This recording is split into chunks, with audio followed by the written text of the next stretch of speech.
Hattie के दारुल हुकूमत से 5% मलबा हटाया जा चुका है, लेकिन अभी बहुत सी सड़कें मलबे की वजह से बंद पड़ी हैं। पोर्ट ओ प्रिंस में तकरीबन 10 लाख के करीब अफराद अभी भी खैमों में ज़िंदगी बसर करने पर मजबूर हैं। ये वीडियो 1 साल कबल पोर्ट ओ प्रिंस के सदारती महल के सामने बनाई गई थी। 1 साल बाद भी यहाँ के हालात बदतरीन दिखाई देते हैं। 33 साला जैक पिएरा इस खैमे में 1 बरस से रह रहा है। वो बेरोज़गार है और उसे कभी इमदादी तंजीमों और कभी पड़ोसियों की मेहरबानी की वजह से खाने को मैसर आ जाता है।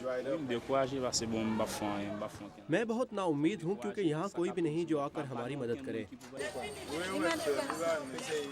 ये खैमे लोगों के लिए और बतौर ख़ास ख़वातीन के लिए ख़तरनाक हैं। इंसानी हकूक़ की तंजीम एमनेस्टी इंटरनेशनल के मुताबिक इन खैमों में ख़वातीन के ख़िलाफ़ तशद्दुद आम है। इन मसाइब में यहाँ फूटने वाले हैज़े की वबा की वजह से उन लोगों की मुश्किलात में मज़ीद इजाफा हुआ है, जिससे 3,500 से ज़ायद अफराद मौत के मुँह में चले गए।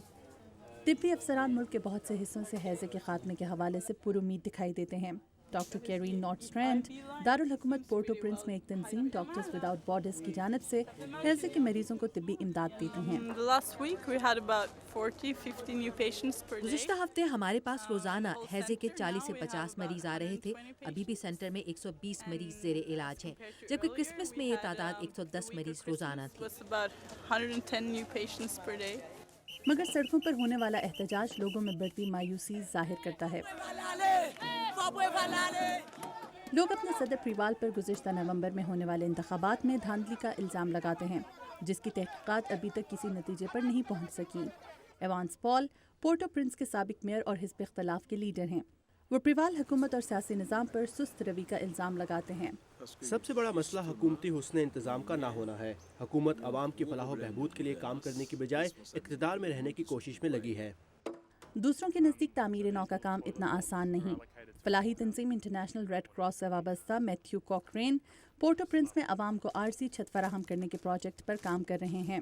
उनके मुताबिक ज़लज़ले ने हुकूमती निज़ाम को बहुत नुकसान पहुँचाया। बहुत से कारकुन हलाक, जबकि दफातर तबाह हो गए और हुकूमती रिकॉर्ड ज़ाया हो गया, जिसकी वजह से दोबारा बस्तियाँ आबाद करने के प्रोजेक्ट को बहुत नुकसान पहुँचा है और तामीर नौ का सिलसिला दुश्वार हो गया।